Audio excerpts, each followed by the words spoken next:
Welcome in to the Friday afternoon live stream. I'm Bobby Burton, your host, joined by Rod Babers and CJ Vogel of On Texas Football. Fellas, Longhorns, I step away for a day and the Longhorns go crazy. Texas gets a commitment out of Josiah Sharma, the big defensive tackle out of Folsom, California. Rod and CJ. Rod, you've watched him as well. CJ, you have too. Big pickup for the Longhorns yesterday. Yesterday, CJ, you were actually on campus for the pool party / barbecue. What was the overall feel, especially after Sharma committed? Yeah, that was towards the end of the night, so we didn't get to see how much that trickled down into the 25 class. Obviously, there were good vibes with Smith Orogbo, Elijah Barnes, KJ Lacey coming in with a high school teammate committed to Alabama at the moment, defensive lineman Antonio Coleman in the 2025 class. But we got to talk to Nick Townsend and Smith Orogbo a little bit afterwards, and they didn't hint at anything. I'm not sure if they were aware that Josiah Sharma was going to drop that bomb on the Texas staff in the recruiting world. But at the end of the day, they were very happy to be back on campus. For both of them, is the first time since making their commitments to be back as committed members in the 2025 class. Bobby, they love the afternoon. They're glad to be part of the class, and both of them mentioned now being a part of the recruiting task force, going out and trying to add to this class. I'm not sure if either of them had a pull or two when it comes to Sharma, but both mentioned Jonah Williams and Michael Terry as guys that they were working on to get into the class. Interestingly enough, we talked about Jonah Williams and Michael Terry both being recruited as athletes, and we'll kind of figure out where their positions long-term were or will be.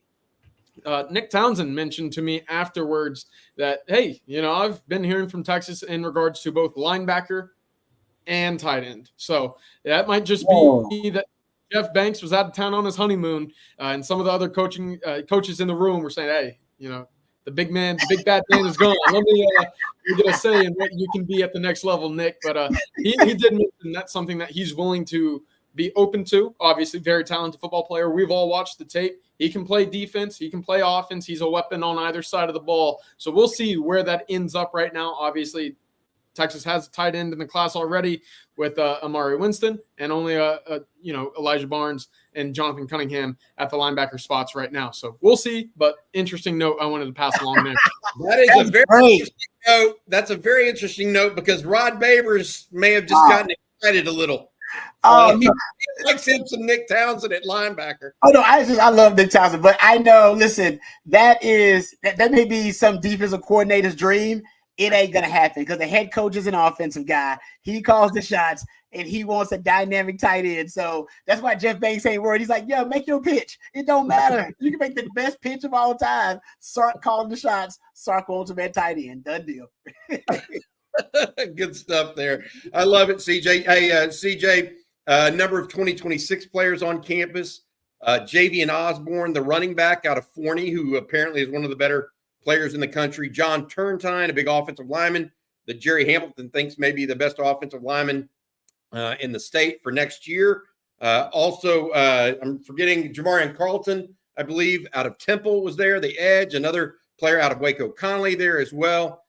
Just all in all, big day for the Longhorns as they really get ready to hone in on the start of fall practice next Wednesday. CJ, you wrote an article for On Texas Football this morning that referenced another thing that I thought was interesting, and I'm going to get Rod's take on this a little bit. CJ, you referenced that the recruits actually went to a player-led practice yesterday. No coaches could be on the field. Rod, y'all used to participate in those and take part in those. Yep. CJ heard it was really good and positive and got great feedback from the recruits. What do you make of that? Is that a good sign, kind of under the radar, good sign that those guys are handling their own practices, et cetera, and doing it in a way that kids kind of like? What do you think? Coach-led teams win games, player-led teams win championships. So I love that, you have more guys that even that bleeds over into the recruiting aspect. Now they want to showcase the player-led team, right? The player-led initiatives, the player-led practices, some of those workouts. The coaches want to showcase that because they want guys who They want that burden of leadership. They want that burden of a kind of independence that, hey, even on my own, I still have my brothers. We're gonna be together and we're gonna work, and even when we can't do it with the coaches, we're gonna be grinding. We're gonna be working. That's the mission. So I love that. I've never heard of that before. That's the first time I've ever heard of that. I'm sure maybe it's happened before, but I've never heard of it on the 40 acres. Yeah, me either. I mean, Rod, that's when I read that this morning from CJ, I was like, I don't know that they've ever allowed kids to go into a player-led practice before where there are no coaches on the field. No. It was interesting. CJ, whether you knew it or not, you kind of broke a little news there, I guess. It was a recurring theme that we heard all afternoon, Bobby. There was two big themes there. The first was the pace. And I think we knew that going back to spring practice. Texas moves very quickly, right? They don't waste time. They get from station to station very quickly. Rod, you can talk about it too. When you have 24 periods lined up for a practice, each one means something different, right? You break that up into different boxes, quarters, whatever it might be. And to get the transition from one to the other, you don't have much time to waste. And I think the Texas staff, for us that have been at practice in the spring, you get that sense that you don't walk around when you're on the field at the University of Texas for a practice. Yesterday sounded like very much the same. These guys were moving very quickly, jumping from all sorts of drills, whether it be calisthenics and stretching to the beginning, to position drills, to a team workout, and then obviously going into some conditioning afterwards. So they were all over the place, moving very quickly. The second theme, obviously, being, the players let it themselves. I think this dates back to not just the culture, but that leadership committee that Sarkisian has instilled in the Texas program, dating back to the Roshan Johnson, Bijan Robinson, some of these guys that really helped carry the torch, if you will. I'm sorry, I'm watching the Olympics, so that's a big theme right now. But guys helped implement, right, the culture that we see today. And it's certainly becoming more and more obvious to the naked eye, if you will, for folks who aren't familiar with the Texas program. We heard it time and time again, whether it be Jamarian Carlton, whether it be a guy like Javian Osborne or Tiki Hola. I mean, these guys, it resonates with them because they know what it's like to practice at their high school, and then to go see several schools and understand what it's like to practice at the college level. For Texas to stand out in the way that they did, a very positive note. All right, we're going to get to y'all's questions this afternoon. We got about we're going to stop at 2 today, so it's going to be a little bit shorter than normal. Friday afternoon live stream. We've got a couple of places we've got to be and some meetings to attend to, but we do want to get to everybody's questions. Before we get going, though, I want to say thank you to our newest sponsor. We want to introduce and welcome 40 Acres Collection. That's the 40 Acres Collection. There's your friend, Rod Quan Cosby. The 40 Acres Collection was born inside DKR and designs premium performance apparel. Go down to the University of Texas Co-op or go to the University of Texas Co-op.com and get geared up with the 40 Acres Collection. Great designs, fashionable, high quality, SPF 50, and moisture wicking to keep you cool and dry on those sunny days in DKR while tailgating or enjoying the games with your friends and family. Antibacterial, easy care, no shrink, no fade, no pilling. The collars keep their shape. That's been big for me personally. A lot of my collars of the Texas shirts that I used to have, they kind of curl down at the end of the week, or not the end of the week. And after a couple months, these keep their shape. It's the best because it looks great and feels great. 40 Acres also makes a financial commitment to the co-op through course material scholarships that give back to students at the University of Texas. That's 40 Acres Collection. Great stuff there. I think we're all wearing a shirt by them today. Wow. Love it. Thank you. Man. We appreciate those guys a lot. Let's talk about some other things. There's some questions already. One of which I want to get to. Todd Lacey, Hookem from North Richland Hills. That's where my wife went to high school, by the way. The Sharma flip feels like a game changer to the entire 2025 recruiting class and is pointing things back in the right direction toward a top 5 class. Yes. Yeah. I think it was. I talked with Jerry Hamilton about it this today around 11:30 or so. We were talking on the phone, And the reality of it is Texas needed something unexpected to happen. And I don't think this was entirely unexpected because we knew Sark was still recruiting him, still recruiting Myron Charles and a couple others. You mentioned Antonio Coleman showing up. CJ, the young man out of Alabama that's committed to Alabama. We knew they were still going after them. We didn't know Josiah Sharma was on the cusp of flipping his commitment yesterday. I mean, that we thought he was coming in. We didn't know it was this close to pulling the trigger. So that actually surprised us pleasantly. And so to Todd's point, I completely agree with him. It changes the tenor and the narrative about Texas right now because they've been losing to LSU. They lost to Oregon on a couple guys. You know what I mean? Mm-hmm. It changes how you look at the class. Does it get them going towards a top 5 class? I don't know. I mean, I think that we're going to have to see how they finish this out. Rod or CJ, either of you guys want to talk about that? Yeah, I think it's funny, right? You know, this past month during the dead period, what was the topic of conversation? It's what's Texas going to do on the defensive line? Well, they're going to continue, and here's the famous quote, right? They're going to continue to recruit through the whistle. But for Josiah Sharma to set foot on campus, and I took a photo of him entering Moncrief. He didn't have much of a walk. You know, he just kind of popped out of the vehicle, walked right on in. He kind of looked like, the Pink Panther, if you will, just walking into a bank, coming out with a sack of money on his back, just kind of tiptoeing, for a 320-pound, defensive lineman as well as he could, tiptoeing into the facility, kind of under wraps. And, it did get out there. Obviously, Jerry Hamilton did a great job being on top of that one, reporting that he was going to be on campus. For him to come in and make that decision only about 4 hours after he made his first step foot into Moncrief, that tells you right away that since he made his commitment and as he had the last month plus or so to sit back, reflect, and kind of have those nights with his family in the dead period to sit back and wonder if he made the right decision or not, well, it was pretty evident that Texas was the place that he ultimately wanted to end up at. We were very clear that, prior to his first decision, Texas was in a great spot. Obviously, Oregon came in late. For him to come back to Texas immediately, make the flip immediately, Texas was always a spot that he held near and dear to his heart. Texas did a great job, and congrats to Kenny Baker. That's a first, large commitment that he's won as a Texas assistant coach. That's one that I'm sure he hopes spurs a little momentum in terms of the defensive line class. Bobby, we also saw the comments earlier today on Coffee and Football. So what else does Texas need to do to get the best defensive line class in the country? I'm like, whoa, what a narrative shift that's been. 24 hours ago, we were begging for one. The Pitchfork Flames went out very quickly. So, again, credit to Josiah Sharma, credit to Kenny Baker and Steve Sarkisian. That's a big win, and it does certainly help with the momentum and the path to a top 5 class once again. I want Todd's other question is interesting, too. Do we know what caused the flip?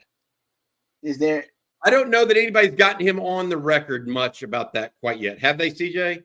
No, not yet. But, again, to me, it's all about that 4 weeks of the dead period, just the reflection and internal conversations with the parents. Did I make the right decision? Is Oregon where I need to end up? And ultimately, again, it was Texas leading up to the decision. It's Texas today. I think this is where he ultimately wants to end up. All right. Hey, by the way, yesterday, a lot of people asked me, where was the Sharma commitment video? Where was the boom, et cetera? I was in Tulsa yesterday, Synthetic Gaming Network, meeting with the Tulsa, Texas X's. They were nice enough to invite me out there. Had a great time. Met a lot of nice people that are big-time Longhorn fans. Appreciate them.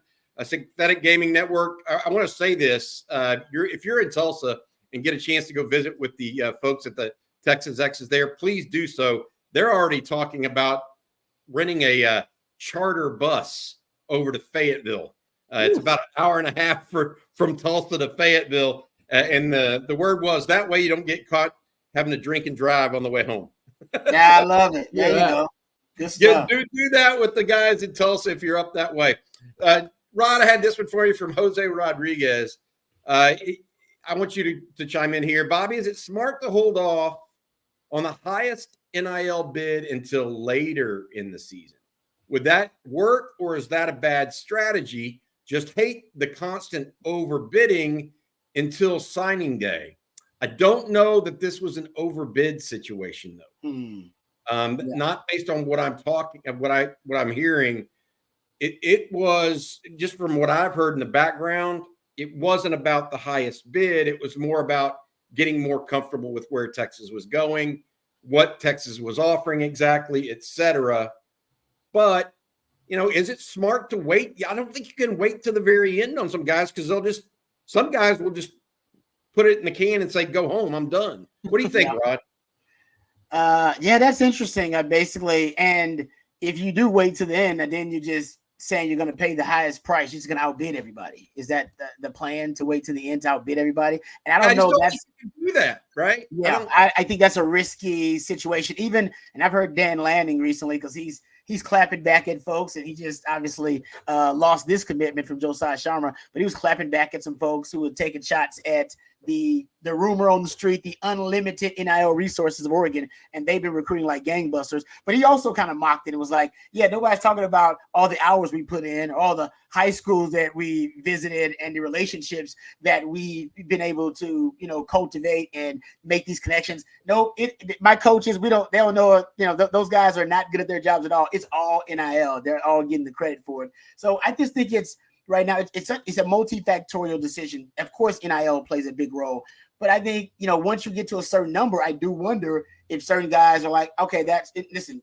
some guys just want the bag, and I get that, but I do wonder if some guys, they just need a certain number met, and then after that, they consider all the other factors that are involved once that number is met, as opposed to, nope, highest bidder is going to win my services. So I think some guys are like, no, as long as you can get me reasonable, if I get that 150,000, whatever it is, or 200, I'm good. That's what I need. And then from then on, I'll look at the academic side of it, the social scene, and where I fit, and the system, and the coaches, and all that kind of stuff. So I'm thinking more that's what's happening. But you're right. Everybody's got to have a strategy. And hey, if you can be the highest bidder at the end, that's not a bad one. Yeah, I think it just leaves too much.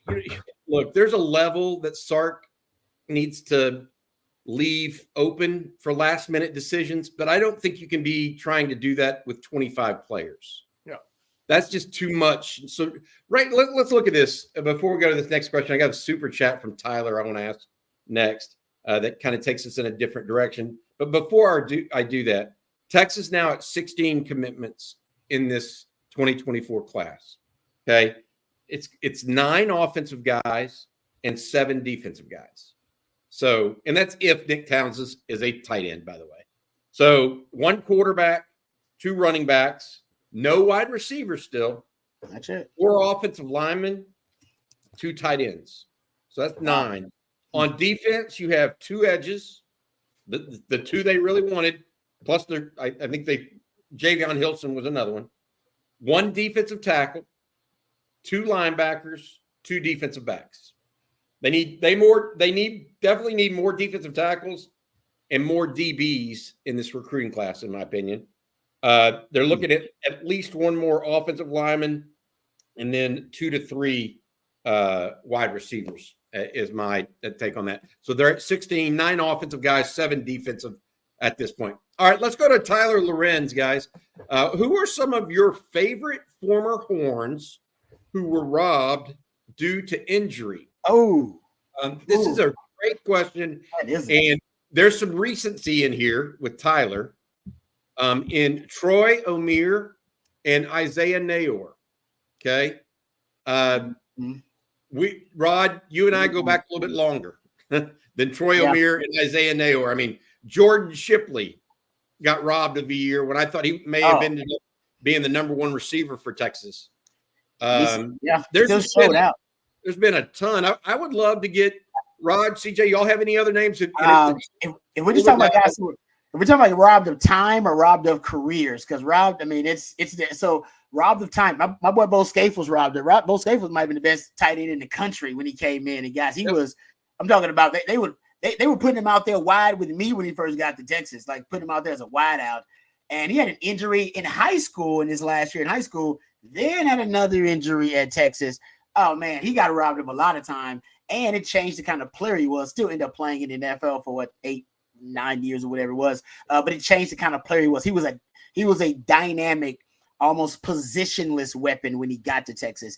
And then by the time the injuries were done, he was just an inline tight end. Still a really good one, NFL one, but trust me, that guy was next level. Oh man, another one. Remember Blaine Irby? Oh yeah, Blaine Irby. He was cut against Rice. Oh horrible leg. Never was the same player after. Nope. And he was came back and played, but he was never the same player after that. Look at this one, Rod. Look at this one, Rod. Jonathan Gray, robbed due to injury and a bad offensive line. He was never the same after injury too, right? Yep. I tell you, I was so excited for Jonathan Gray. Yeah, being in the DFW area, growing up as the time that he was running all over folks, and I believe is the Gatorade National Player of the Year. I mean, the expectations as a middle schooler at the time were sky high. Kind of carrying on that torch of elite Texas running backs. I was so excited for Jonathan Gray. That was unfortunate. I'll go another running back a little later on that I think Texas fans were had high expectations for, and maybe not ever got to see in action. Career was robbed here. Kurt Johnson. I was very excited to see what he could do. Obviously, the brother of Colin Johnson coming in. Yeah. You ever saw him in person? And I believe the first year I ever got to go to a Texas spring practice or fall camp practice, he was making that comeback. One of the first photos I ever took, and I have to dig to find this, was a photo of the third team unit with a freshman, Roshan Johnson, at quarterback, and Kurt Johnson making his return at running back. So I was very excited to see if he would stay healthy and kind of be a piece in which we thought he could be at some point during his college career. Obviously, injuries were not his friend, but I'll go with Kurt Johnson as well as the guy I was very excited to see play out. AJJ Sports, I mean, absolutely. Tanner Witt, a guy that was in the conversation of being one of the best pitchers in all of college baseball. That hurt David Pierce's career just at Texas just as much as anything else did. That's so unfortunate that his athletic career didn't follow as suit as we saw in 2022. Yeah. David Keith Williams has got David Ash. Yep. David Ash. Straight Yep. Here's one that goes a little deeper, a little back, and this may be even your era, Rod. Not Edwin Simmons. I want to talk about him in a second because that's a name like a lot of young Texas fans won't know. But Brian Pickrell out of Jinx, Oklahoma, Tulsa area kid. I remember that name. Yeah. Remember how he was long and lean and played really – he got on the field as a true freshman despite only being like 215 pounds as an edge. Yeah, I remember that name. And got injured. He was really smart. I think he was an engineering degree guy too. Yeah, I don't know what happened to him. It'd be great to find out what happened to some of these guys. Yeah, I'm not sure what happened to him. That was a good one. You're right about that. Edwin Simmons, Rod. What did he play? What did Edwin Simmons play? Oh, this is a different. I got to go back now. This is in my memory bank. Way back, I think early 80s. He was the number one running back in the country coming out of high school. Hawkins, Texas. Small East Texas town you never heard of if you haven't been to Hawkins, right? Yeah. For a reason. But Edwin Simmons was going to put Hawkins, Texas on the map. And he came out and he looked amazing at times as a freshman. Like literally, he looked like he was the number one running back in the country. Then got into some offseason issues, ripped a knee. Oh, yeah. Back then, that was off-field stuff. And back then, when I was talking with Lance Taylor, played for Texas in the 70s, late 70s, yesterday in Tulsa. And he and I were talking about how, man, your knee, nowadays, getting your knee repaired versus in the 70s and 80s, just daylight and dark. Yep. I mean, it could end a career in ACL in the 70s and 80s. It could be career ending. Yep. You would never be the same. Now it's just, you got to rehab it right a lot of the times. Yep. And Edwin Simmons had some off-field stuff happen as well that was unfortunate, but injuries certainly were a problem. But if you ever go look up on YouTube, Rod Babers and CJ, go look up Edwin Simmons and watch him run against the Oklahoma Sooners. Big cat. He was 6'2". He looked a little bit like Eric Dickerson. Oh, wow. He was thicker, but had that same upright running style. Yeah. And he was fast now. He was really, really fast, really, really good. All right. I'm sure I'm going to get some mail about the comparison there, but I do really believe in that one. Hey, Rod, we want to say thank you at this time. If you don't mind, we already said thanks to the folks at 40 Acres Collection, our other Friday sponsor, the folks over at Flat Creek Estate Winery.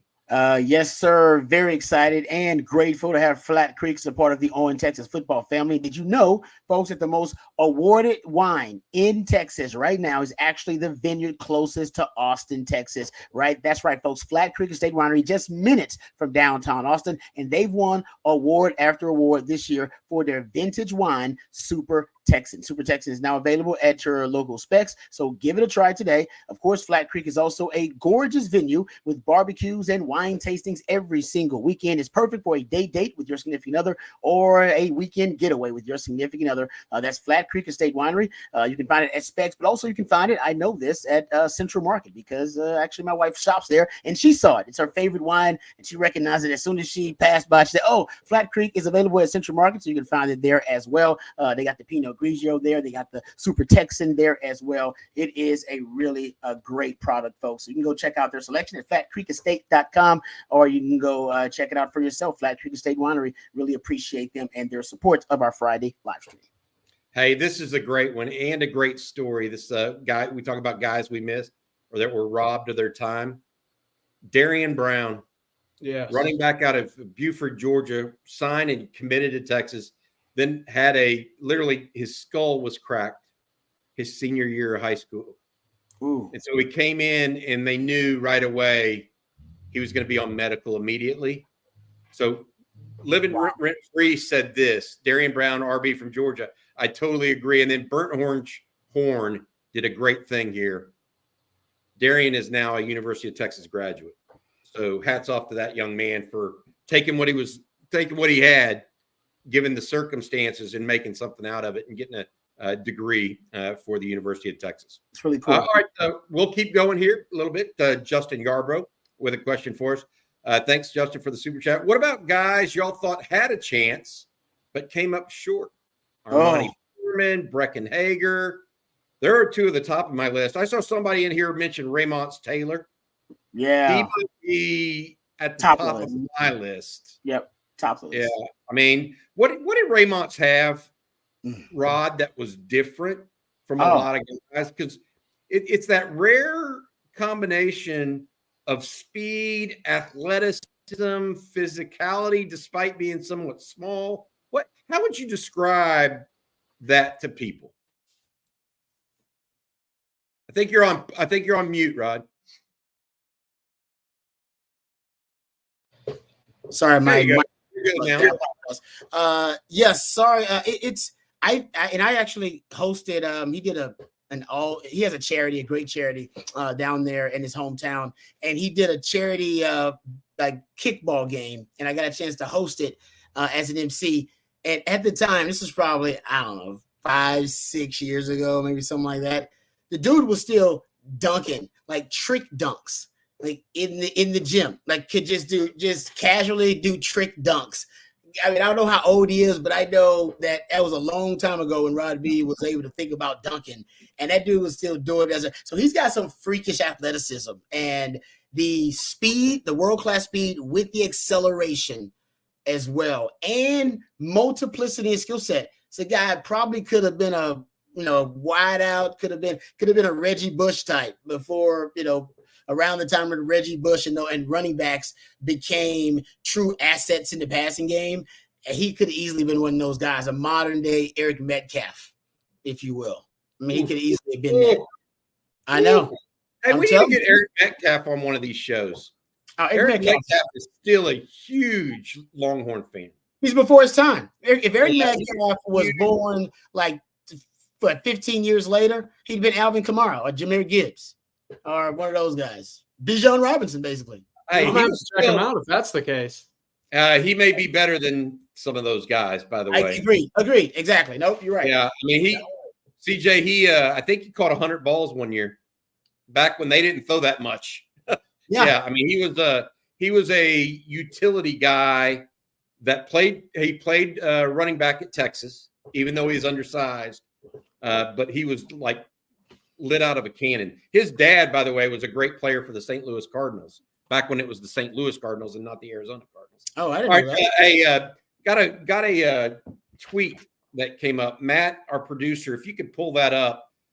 This is an interesting tweet, Rod, and I'm going to get you to comment on this because it is talk about things that make you feel good. We just talked about Darian Brown and him getting his degree. It sounds like our friend Jordan Whittington, Jay Witt, is doing some good things over in Los Angeles Rams camp. Here's the quote, or here's the tweet from Cameron De Silva. Jordan Whittington is already getting first team reps. This is the 7th round or 6th round pick, Jordan Whittington. Cooper Kupp said he's, quote, he's been so impressive, calling him, quote, a pretty special dude. Yeah. Oh, nice. I love it. Impression being made by the rookie wide receiver. Look at Rod. That's a big smile for you, Rod. I hadn't seen that big a smile in a while. Man, how can you not be happy for Jay Witt? You're talking about one of the most selfless football players that's ever come through Texas. And now that selflessness is being rewarded, right? And him being committed to the game. He's the guy that wanted to quit football. We just talked about injuries and how injuries taking time away. This guy took a lot of his time away. It changed the kind of player that he was. Okay, so I'll give you a nugget. For real quick football theory, just give me like a couple of minutes here, and I'll tell you why, football-wise, why he's so important to the Rams. Okay, so Jay Witt, notoriously in pre-draft interviews, was telling everybody when they would ask him his favorite play, which is it's a question that scouts and coaches ask all the time. What's your favorite play? What's your favorite coverage? That kind of thing. So they asked him his favorite play. And what he would always say is something that would stand out. And I believe him. I think he was being genuine. He would actually say a running play was his favorite play, not a pass play. He would say duo. The duo running play, which essentially is a combo block at the point of attack. That's how duo is at its most basic form.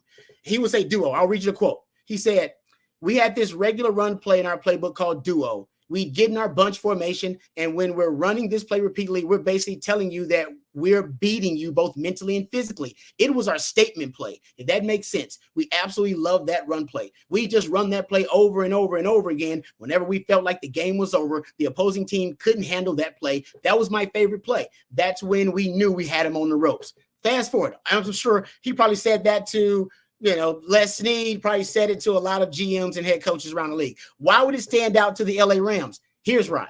Because the LA Rams last year actually started to pivot from some of their zone blocking schemes to more power schemes, more gap schemes, counters, things of that nature. And they ran duo too. They actually led the NFL in duo snaps. They ran duo more than anybody in the league. They led the NFL in rushing attempts out of duo, in rushing yards out of duo, rushing yards after contact out of duo, EPA and rushing touchdowns out of duo. They ran over and over again. Kyron Williams, the running back that they drafted, they drafted him like in the 3rd round, I believe, somewhere around there. I forgot where they drafted Kyron Williams. But he actually led the NFL in attempts, yards after contact, touchdowns, and hires EPA in duo, running that exact play.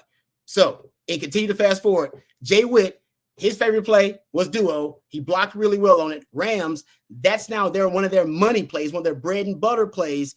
And we know Jay Witt can block that play. I'm sure Sean McVay likes receivers that can block for his bread and butter money run play, which is duo. And I think that might have had a little something, not entirely, but I bet that was a factor in him getting drafted, in addition to Tate Haver giving a personal recommendation because that was his teammate, and he's Les Snead's son, the GM of the Rams. I'm sure all of that helped. But the duo thing, football theory, I'm telling you, it's all connected. And by the way, one more nugget. Sorry, one more thing, Bobby. Blake Corum. They drafted Blake Corum, right, in the 3rd round. And this relates to Texas' schedule this year. You know who ran more duo than any running back in college football? Blake Corum from Michigan. Same offensive coordinator. They like duo too. It's one of their bread and butters. Texas better be ready to stop it. Good point. Oh boy. You're already taking me 2 weeks into the season. I just want to get back to practice next week. Hey, trust me. Hey, I love it. I'm ready. I'm doing research, man. I'm ready to go. All right. Hey, this is a follow-up from Jose when you're talking about Jay Witt just then, CJ and Rod. Could Jonte Cook be this year's Jay Witt? Is Jonte, based on what I've seen, I don't think he's as physical or built out as Jay Witt was or has been. You agree with that, CJ? You saw Jonte more than I did in high school. Yeah. I think it's we mentioned this on Coffee and Football this morning. Jonte is an interesting guy, right? And we talk about who's going to be that physical presence at the wide receiver position this year. Will it be Jonte? I think it'd be awesome if it was. However, Jonte's not necessarily been asked upon to be that lead blocker on screens, on quick outs, on crackbacks to the linebackers. It's not necessarily been his MO coming up. It wasn't Jordan Whittington's, but for Jordan Whittington to get onto the field, he had to do some of that dirty work, right? To earn his spot back after some injuries, he had to go through that route, reshape his body, come in a little bit differently. I don't think Jonte's at that point yet where he kind of has to reshape and remold his game to get onto the field. I think he's talented enough to do so himself. I also question whether or not he has the frame to do that, right? He's not the largest body. He doesn't have that 200-plus pound build to him. I still look at Matthew Golden as that guy who he works more of that underneath routes in his kind of pass tree, his route tree. And I think that you look at him at 195 pounds right now and what he did at Houston as a guy who could get out and be that lead blocker for a guy like Jonte Cook, right? I wouldn't call Jonte frail. He's not, but he certainly isn't as sturdy looking as a Jordan Whittington. That's why I lead a little bit more towards a Golden or maybe even a DeAndre Moore, who I think has some more meat on his bones than a Jonte Cook. Good stuff. Hey, anytime, I'll just reiterate this.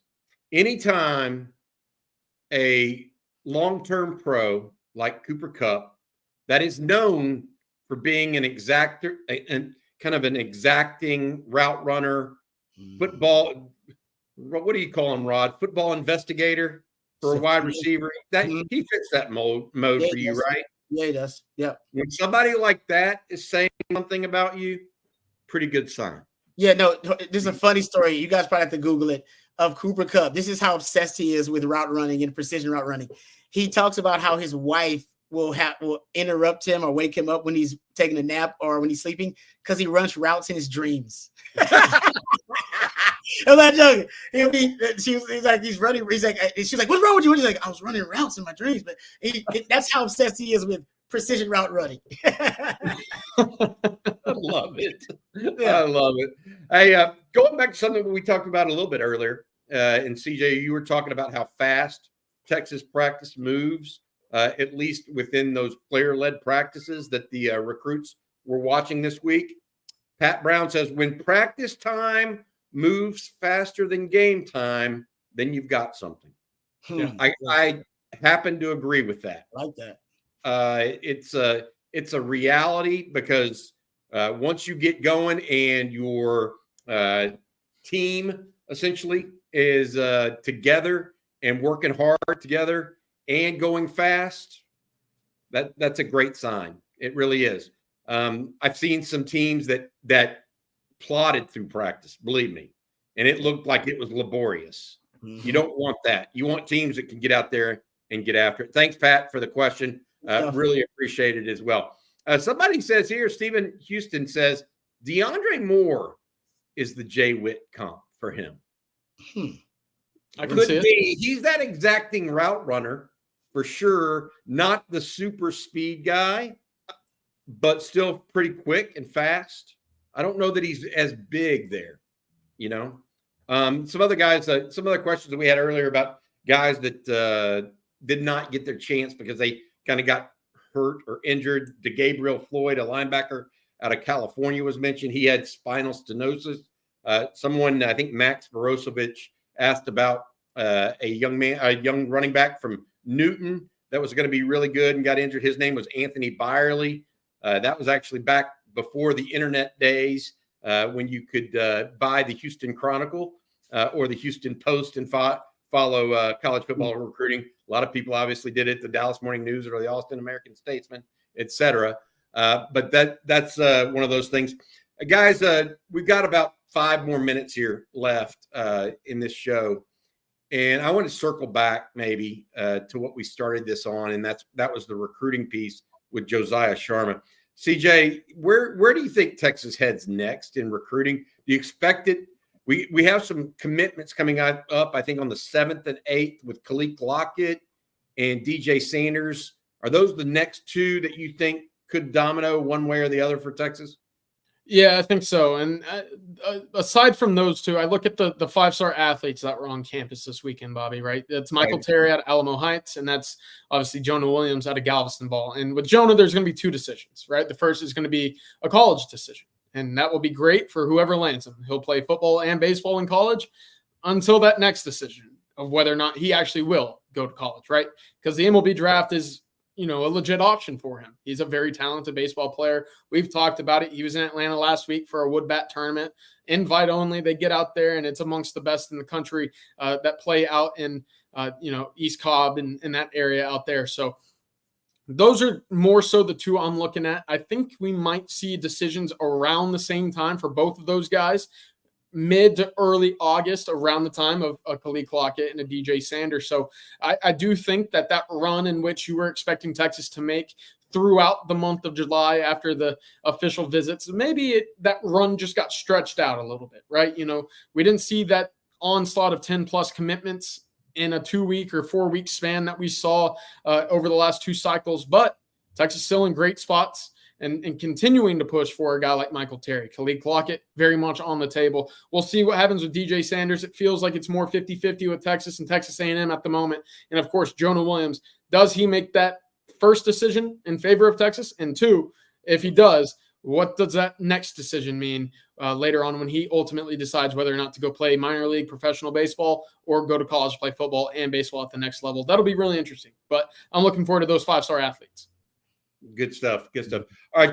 Got a couple more questions we're going to get to here on the Friday afternoon live stream. But before we do so, I want to say thank you to our newest sponsor again. That's the folks over at 40 Acres Collection. The 40 Acres Collection was born inside DKR and designs premium performance apparel. Go down to the University of Texas Co-op or go to universityoftexascoop.com and get geared up with the 40 Acres Collection. They have great designs. They're fashionable, high quality, SPF 50, moisture wicking to keep you cool and dry on those sunny days in DKR or while tailgating and enjoying the games with your friends and family. They're antibacterial, easy care, no shrink, no fade. The collars keep their shape, which is absolutely huge. It's the best because it looks great and feels great.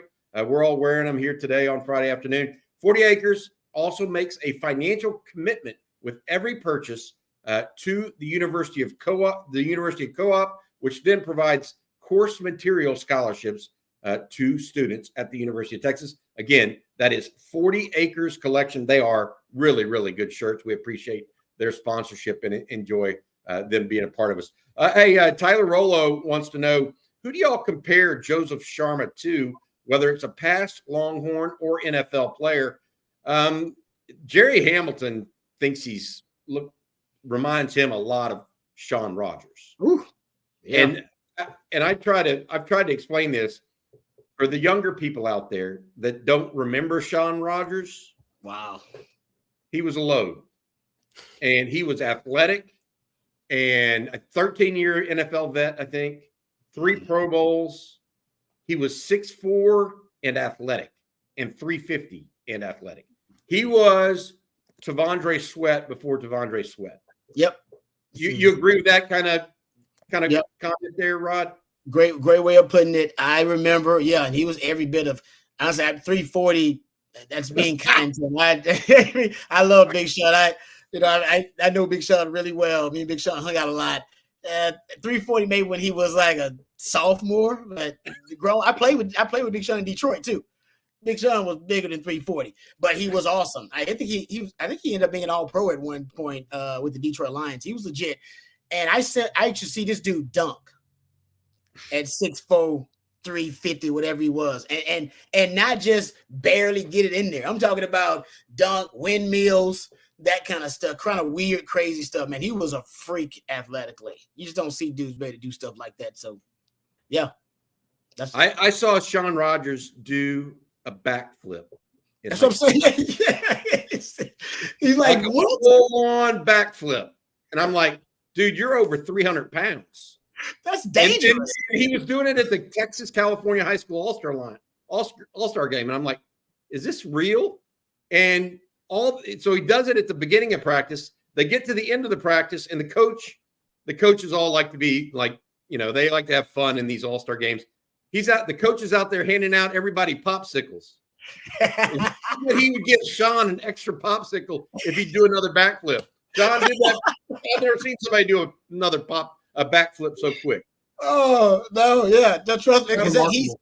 exactly. Tell him that was one of the freakiest dudes I've ever seen. Just in terms of athleticism, being that big, I've never seen. And he was kind of a teddy bear because you would have to piss him off for him to actually get like upset and angry. Like he'd come to the sideline upset because somebody held him or something, and then he'd go back out there and just would dominate for like 2 straight series. He'd be like, Sean, do that all the time. Bro, what are you doing? You do that when you're angry? Do it every play.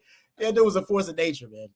Yeah. All right. That's going to do it for this afternoon's Friday afternoon live stream. We want to say thank you to you guys for joining us here this afternoon. Thank you also to our friends at the 40 Acres Collection, as well as Flat Creek Estate Winery. We appreciate those folks very, very much for making this possible. CJ, thank you for covering everything yesterday that you did out at the pool party and barbecue stuff for the folks at OnTexasFootball.com. Don't forget to get a subscription to OnTexasFootball.com if you would.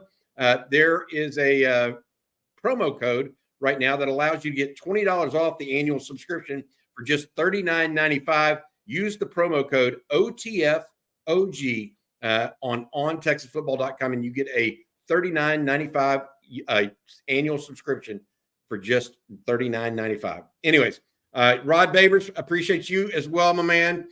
I will always appreciate you. We do have something special coming up on Josiah Sharma later today as well. Jerry Hamilton and I are going to get together, and Rod B is going to give his full breakdown on Mr. Sharma. Somebody said, don't squeeze the Sharma.